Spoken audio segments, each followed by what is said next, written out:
Hello, welcome back. It is week 13 of Stats with Mats. A brand new week, as always, means a brand new hypothesis test with a new collection of variables. The formula and process that we are tackling today is known as bivariate correlation. So right there in the name, you know this is going to be between two variables. But what kind of variables? Well, let's get into it and see what conditions we would want to use a bivariate correlation test of association, right? So what if we had an association between two and only two sample means? And we are looking at this across, say, males and females, undergraduates, upperclassmen, whatever. That was going to be a t-test. A z-test if you have the population variance, but that's pretty rare. So we'll just say t-test. What if we had a test of association among three or more group means, and then by extension, a grand mean? That was where we're going to be using an ANOVA, or an analysis of variance test of hypothesis. If we had two ordinal or nominal variables in any combination, that was something that we used chi-square for. What we do today is going to be if we want to understand how points on a scatter plot relate to one another. Okay, so correlation, specifically bivariate correlation, is used when you want to conduct a hypothesis test between two interval level variables. Now, there's an important distinction here to get through as to why this is different from two sample means. With sample means and the t-test, we were looking for, yes, we had two interval level variables, but we were using a summary statistic. We were using that one measure of central tendency, the mean, to stand in for the whole distribution. The advantage of correlation is it takes advantage and calculates the correlation based off of every individual data point. So if you're given sample means, you can go ahead and use the t-test or ANOVA, depending on how many groups that you might have. But if you're given a list of pairs, X and Y, so to speak, right, where each observation has a value for X and a value for Y, and you have a bunch of different pairs within your data set, that's going to be correlation. Okay, so the types of questions we might ask with a bivariate correlation hypothesis are things like, all right, well, as years of education, clearly an interval level variable increases, does income also increase? You're hypothesizing that as the values of one variable increase, the values of another variable also increase there. Or we could hypothesize a decrease. So moving on from income, and that would be measured in dollars, obviously, would have to be measured in a very interval way. As income increases, the amount of money you make increases, do depression levels decrease? Do people get less depressed? We can move on from that. As depression decreases, what happens to people's physical health? Is there a connection between mental health and physical health? To do this, we're going to have to rely on something known as Pearson's product movement coefficient, or R, right? New hypothesis test, new distribution that we're going to have to be looking into. Okay, so let's first examine a scatter plot here. I've shown a bunch of these as it relates to a distribution. I have rarely up to this point shown these types of line graphs. So what do we have here? This is a correlation scatter plot between weight and height of children. It looks like I have height on the x-axis, that is my horizontal axis, and I have weight on my y-axis, that is up and down. Y-axis is my vertical axis. And the dots that you see here, the dots that you see here represent the intersection of X and Y, whereas the value for X, in using this example here, the value for X would be the child's height in inches. The value for Y is the child's weight looks like in pounds. Okay, so see how the line goes upward. Each dot represents both a height and a weight of one person. So even though you have a value for X and a value of Y, that's two data points that together are only one observation. It's going to become very important once we start diving into N. So if we look at this scatter plot here, you can visually look at this and see what the general trend is. As a child's height increases, that child's weight also increases. So that is the language we're going to be using. What happens to X, and what does that mean for what happens to Y? We will always express things as the effect of X on Y, similar to how we had to organize our crosstab and chi-square to reflect dependent and independent variables.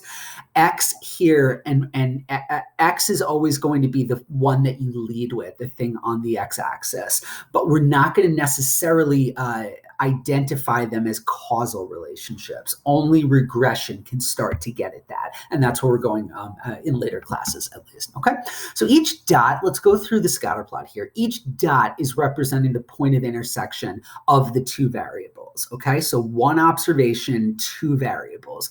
The X-axis is the independent variable and the Y-axis is the dependent variable. We will always frame this in terms of the effect of X on Y. The effect of X on Y, not a causal effect, but just a correlative relationships. The N, as I've said, is the number of pairs, okay? So let's take a look at what a hypothetical positive correlation would look like. And actually on the previous slide, my height and weight of children example, that's an example of a positive correlation because as values of X, height, increased, values of Y, weight, also increased. So a positive correlation, if that's what you're hypothesizing, the hypothesis is that then as X increases, Y also increases. And we will determine that by looking at a line's flow from left to right, because in the bottom left portion of the XY axis, that is always the intersection of 0 and 0. So as one rises, it has to rise generally from 0. So what do I have here is you can see that the areas where X, the values of X are larger, kind of down here on this far right part of the scatter plot, the values of Y are also way up here. Now, conversely, down here, when values of X are low, down in this bottom left portion of the distribution, I can see that the values of Y are also relatively low. So the line that is drawn through this, and we'll get to what that line means in a second, that line is representing the overarching trend of what happens to Y given an increase in X. Okay, so we'll always be expressing this as values of X increase. Values of Y can either also increase, decrease, or stay the same. Nothing could happen. But the line is always flowing left to right, which is corresponding to an increase in the values of X.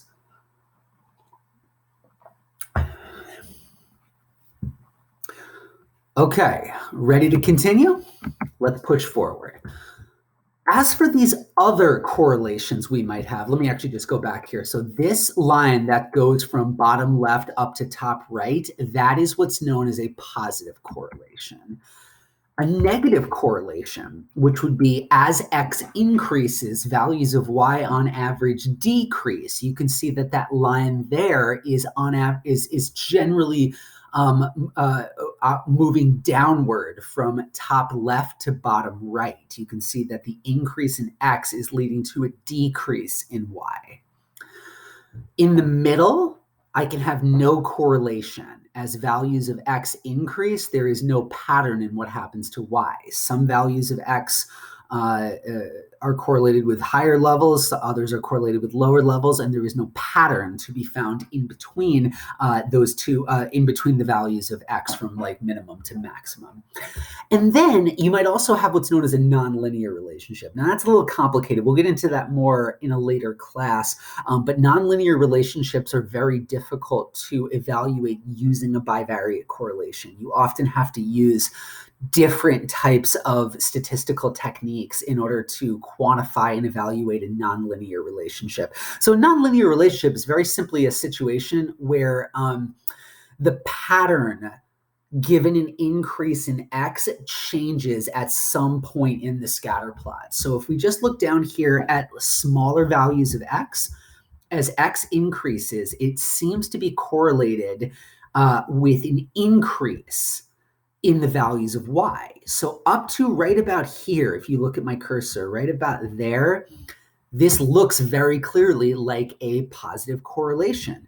But then as I'm continuing to the very extreme values of x, now that's leading to a decrease in the values of y. So depending on where you look on the scatter plot, sometimes it looks like a positive correlation, other times it is looking like a negative correlation, but it's definitely a correlation. Like there's a clear pattern here in terms of the rise and fall of values of y. So we can't call it no correlation. We are going to have to be aware of what it's of the general effect that x is having on y.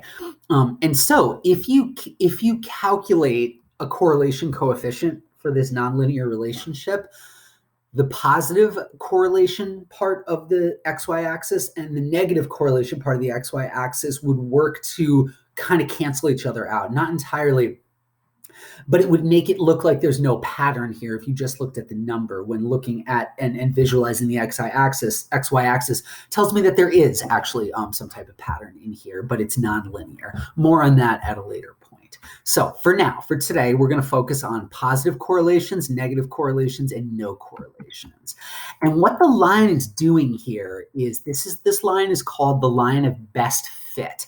It is placed through the scatter plot in a way that will minimize the distance between the line and the points both above it and below it, just like the standard deviation process. You will remember when we were calculating standard deviation, you calculated the mean and then subtracted it from each value of x, and that gave you how different each observation was from the mean of that distribution.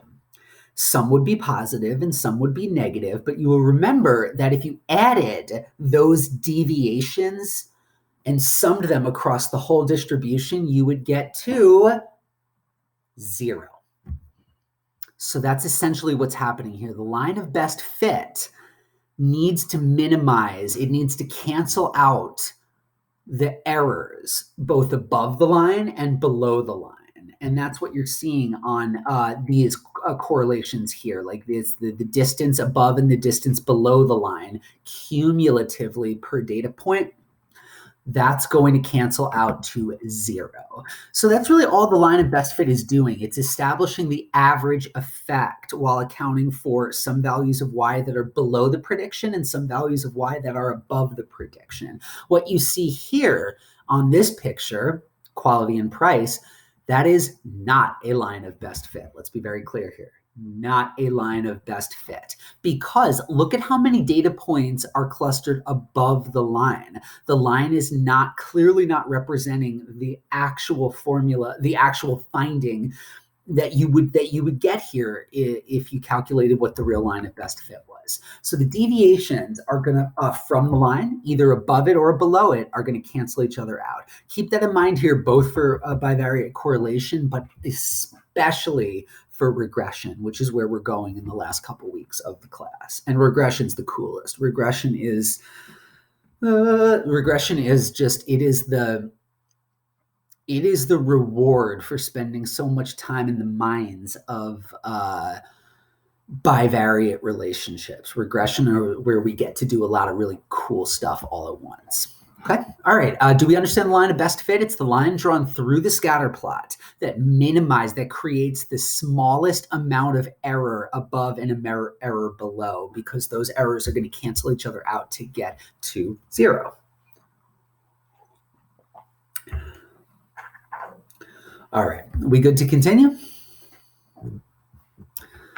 Okay, So here, like for any of these scatter plots, we can create a line of best fit that tells you the general trend. Is it significant? That's always the question here. Are we just finding a relic of sample size? Are we just finding a relic of sampling error, and there isn't actually a significant relationship? That's where we go next, and that's where we will need the following formula. New step one to the whole problem. Don't panic when you see this crap. Everything in here is something that you can do, okay? So Pearsons R is going to be a metric that can only range between -1 and 1. If you get a value, if you do this math problem, and you reach a value for R that is less than -1 or greater than +1, you have made a mistake and it's time to go redo the math. And I always like metrics like this. When I was learning statistics, I remember being very relieved whenever I saw something like this. Oh, great, something I can point to see if I made a glaring mistake. Now, look, you can arrive between -1 and 1 and still make a glaring mistake. That's always possible. But nevertheless, if it's a real giveaway. It's a real giveaway that if you have a value greater than 1 or less than -1, that a mistake has been made. Now, if you get a negative Pearsons R, a negative product movement coefficient, that means that the relationship between the two variables is a negative correlation. Whether it's significant or not doesn't matter for just the direction. Negative Pearsons R, negative correlation. And a negative correlation means that as values of X increase, values of Y decrease.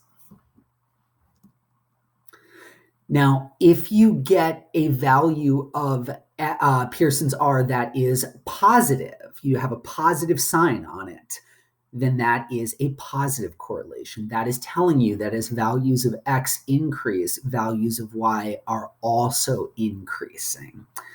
If you get a value that is exactly 0, there is absolutely no relationship and no correlation whatsoever between X and Y. As values of X increase, values of Y are not changed in any substantive way. So anything very close to 0 is not going to be a significant finding. And so to calculate this, we're going to need the following pieces of information. R is defined as n times the summation of xy minus the summation of x times the summation of y over the square root of n times the summation of x squared minus the summation of x squared times n times the summation of y squared minus summation of y squared. Okay, so here's what I'm picking up from this. I am going to be given values of X and values of Y and how they connect to one another. So what I'm going to want to do before I'm going to need to put in, as I keep saying, I'm going to have to put in the wrench work early on to get the information I need to fill this table out. I am going to need to get the values of X, Y here and the summation of that. I am going to need the summation of X. I am going to need the summation of Y. I'm also going to need the summation of X squared, and I'm also going to need the summation of Y squared. So perhaps I will set up a table where I will list out values of X and Y, and then I will have a column for the summation of X, a column for the summation of Y, a column for the summation of XY, a column for the summation of X squared, and a column for the summation of Y squared. 5 columns, and that will get me everything I need to fill this out. Then it's just a matter of doing the order of operations. So that's why I say step 1, do not panic, because even though this looks like this is a preposterous looking formula, take some solace in that you can do every single one of the calculations that's required of you here. There's nothing more complicated than some squaring and some dividing and some adding, I suppose. Okay? All right, so the closer to -1 or 1 that you get, the stronger the relationship. Remember how 0 is no correlation? -1 is a perfect negative relationship. +1 is a perfect positive correlation. The closer your value is to either of the extremes, -1 or 1, the stronger of a relationship you have between these two variables, the more intimately connected these two variables are. Okay, I'll pause right there to let you catch your breath.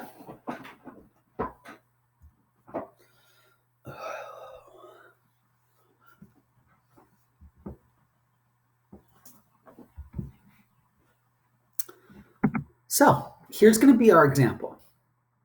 I have the following problem. I'm not going to even put variables on this. Like, let's not get confused. Let's just focus on getting the math correctly. I want to know, is there a relationship between values of x and values of y? So here's my problem. When x equals 5, y equals also 5. Clear connection there. As x equals 10, y equals 20. When x equals 6, y equals 4. When x equals 8, y equals 15. When x equals 4, y equals 11. When x equals 4, a second x equals 4, y equals 9, so on and so forth down the line. And those bottom ones there, let me move my little thing here. When x equals 9, y equals 17. Okay. As values of x increase, what is happening to values of y? Are they increasing? Are they decreasing? Is nothing happening at all? For today's problem, I want to hypothesize that there's a positive correlation. Here's why I'm going to do that. I'm doing this for two reasons. One, I'm eyeballing it and I'm seeing 10 to 20, 6 to 4, 8 to 15, 4 to 11, 4 to 9, 3 to 12, 10 to 18, 2 to 7, 6 to 2. There's some decreases there, but generally speaking, the value of y is larger than the value of x. So I'm just eyeballing it. I'm going to say, it kind of looks like a positive correlation. But I don't know. I'm just doing that for the purposes of needing a hypothesis. So what that means then is I'm going to have to construct a hypothesis that reflects the positive correlation. I just want you to be aware of directions in the creation of a Pearson product movement formula. So if I take these values here, the next step, I probably will not ask you to do this, especially now that we don't have access to like the lab and computers and all that crap that makes me depressed. But the very next step here would be to take these data points and make a scatter plot. And this is what I see. Nope. Is there a linear relationship here? Maybe? I don't know. I mean, it looks to me like there is. Kinda. Maybe. Somewhat. A little bit.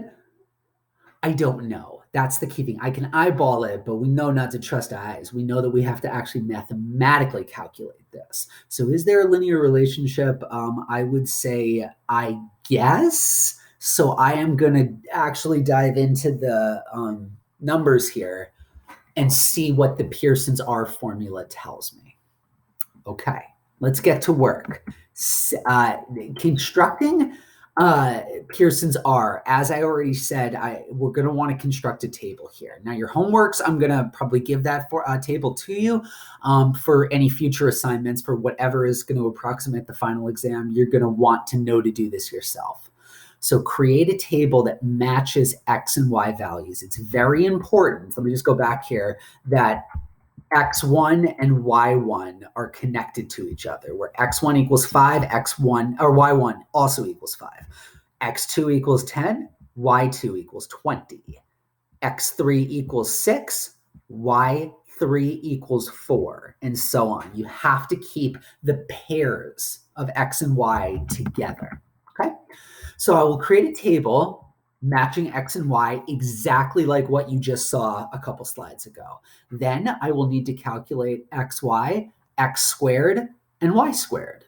I will then sum all of those, and I will finally complete the formula. Not too bad, right? Again, a lot of wrench work, but nothing terribly complicated. So let's get to work here. Step one of any hypothesis test is always to state what you know. What do I know here? I know that X is an interval variable, and I know that Y is an interval variable.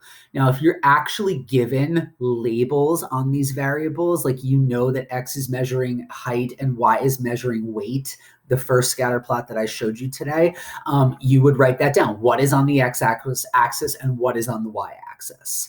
You will also need to list your sample size. And here, n is always the number of pairs. Let me just go back to my table here.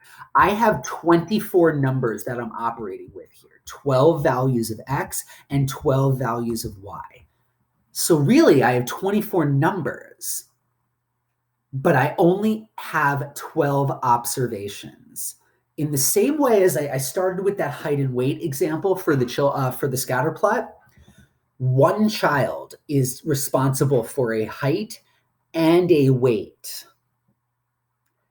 Therefore, n would be 1, even though there's 2 numbers there. Does that make sense? 1 height and 1 weight per child. So that's 2 numbers that one child is responsible for.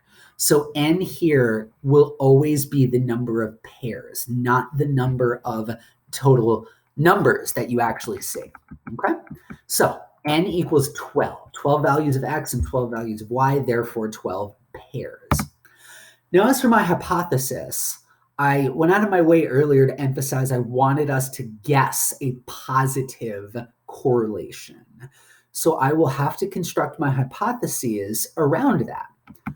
So my null hypothesis is that as values of X increase, Y either decreases or remains unchanged. So I have to account for the fact that I might also find a negative correlation, and I might also find no correlation at all. Alternatively, H1 is that as values of X increase, values of Y also increase. If I was just looking for a relationship of some kind, my hypothesis would be as follows.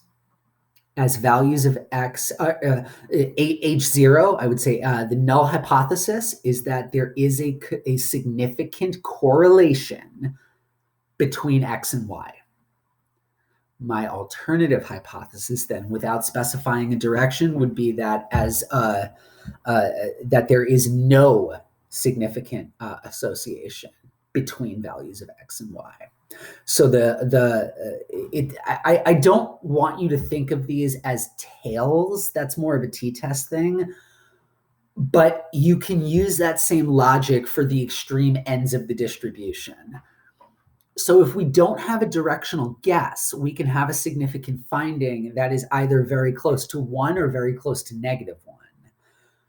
But if we want to think positively and negatively, if we want to think about a very clear direction here, we're going to have to specify. Here, I am hypothesizing that as values of X increase, values of Y also increase. Now, as for steps 3 and 4, let's set our alpha level. You can see on this degrees here. I'll move myself up here a little bit. No, I'm all the way up here. Yeah. Wait, no, let me go up here. If you look at your stats packet, you will see this following formula or following table. The degrees of freedom and the probability level, which corresponds to the alpha level. So let's set our alpha level today at 0.05. So I'm going to want to be in this column. And then I will need to look up degrees of freedom. And that will determine what my critical value of R is.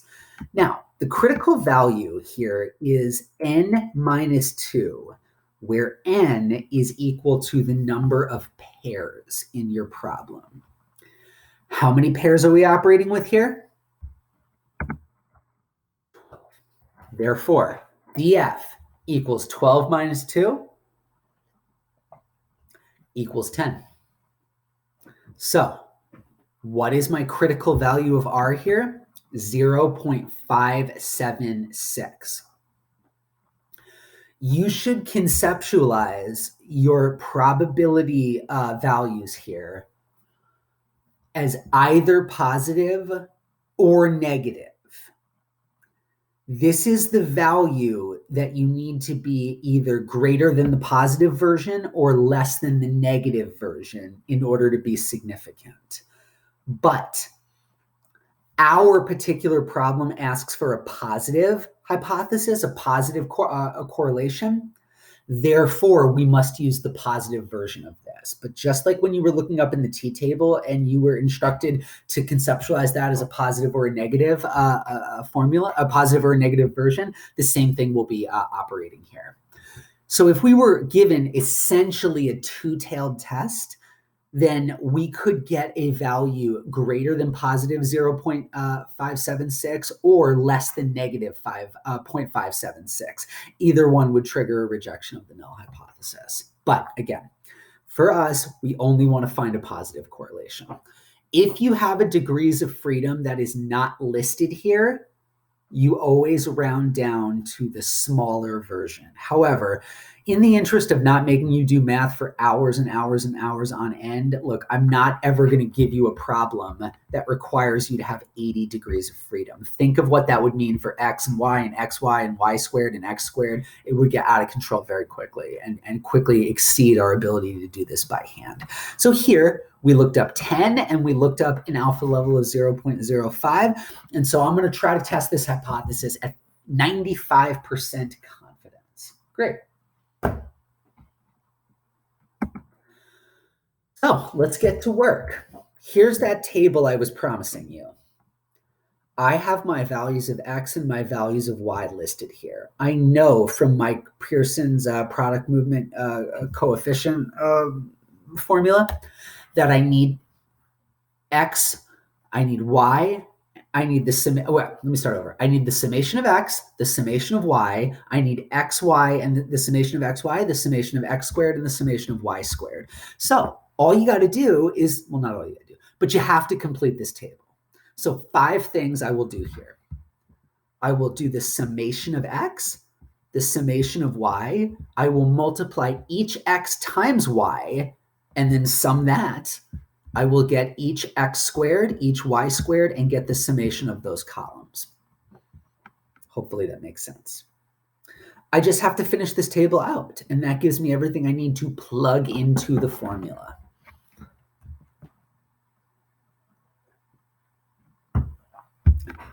So what I would like you to do is get to work in your notes and try your hand at completing out this table. I will give you a moment to do that, but also please do pause it if you need time, because obviously I'm going to move forward quicker than anybody can do this by hand.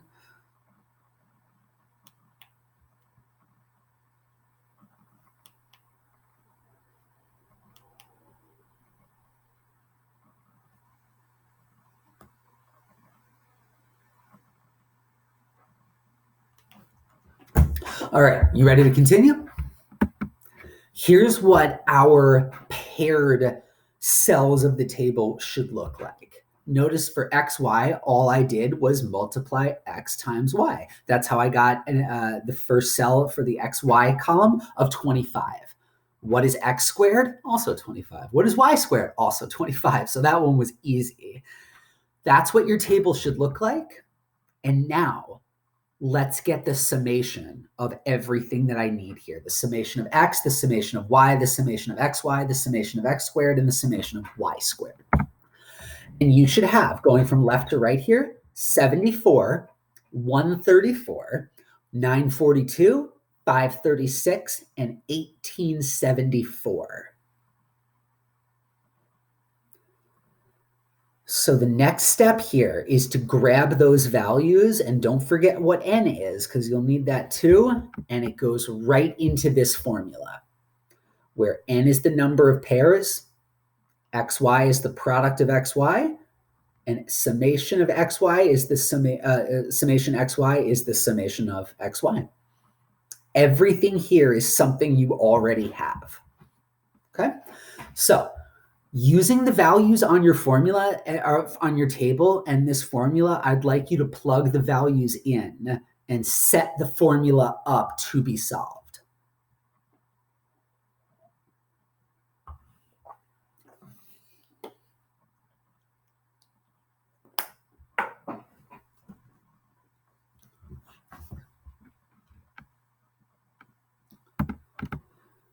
So using the values from the table, here's what I came up with.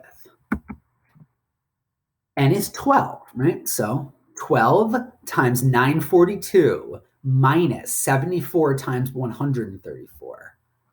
All that is n times the summation of xy minus the summation of x times the summation of y. Be very careful to do the order of operations correctly here. And that is expressed over the square root of 12 times 536 minus 74 squared times 12 times 1874 minus 134 squared. So you can do the numerator or the denominator first. That part doesn't matter, but each part of this needs to be done in the correct order of operation. So if I look up at the numerator, remember what orders we do here.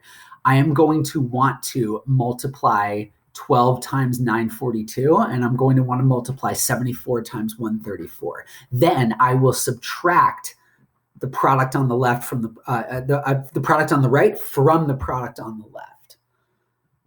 So try your hand at solving this, following that pesky order of operation. You can pause it if you need more time. I suspect you will, because I'm going really fast. So what I have here now is 11,304 minus 9916 over the square root of 6432 minus 5476 times 22,488 minus 17,946, which further will reduce to 138 over the square root of 956 times 4,532. Which further reduces to 1388 divided by 2081.49. And that reduces to a Pearson's R of 0.667. I hope that's what you got. If you did, congratulations and well done. But what's the final thing I have to do with that? Let's go back to that critical table. And I ask you, because of our positive correlation hypothesis, is 0.667 greater than 0.576? You're goddamn right it is. Therefore, what's our interpretation? We reject the null hypothesis with 95% confidence, and we conclude that there is both a significant and a positive correlation between values of x and y. Why did I know it was significant? Because I calculated a Pearson's R that was greater than 0.576. And how do I know that it was positive? Because the sign on this R that I calculated was positive, greater than 0. And that is what I have for you today. Intimidating formula, but not a terribly complicated idea. The closer Pearson's R is to +1 or -1, the more powerful of a relationship these two variables have. Okay? So that's Pearson's R. This tells you the connection and the strength of the association between two variables. But it does not say anything about cause and effect, nor does it say anything about the units that these variables are measured in. And that is where we are going next. Okay? So happy Monday. I hope you enjoy the rest of your Monday. Do the best you can to stay caught up with this stuff, and don't hesitate to reach out if there are questions or concerns. Dr. Schoen signing off from the Panic Room. Take care of yourselves.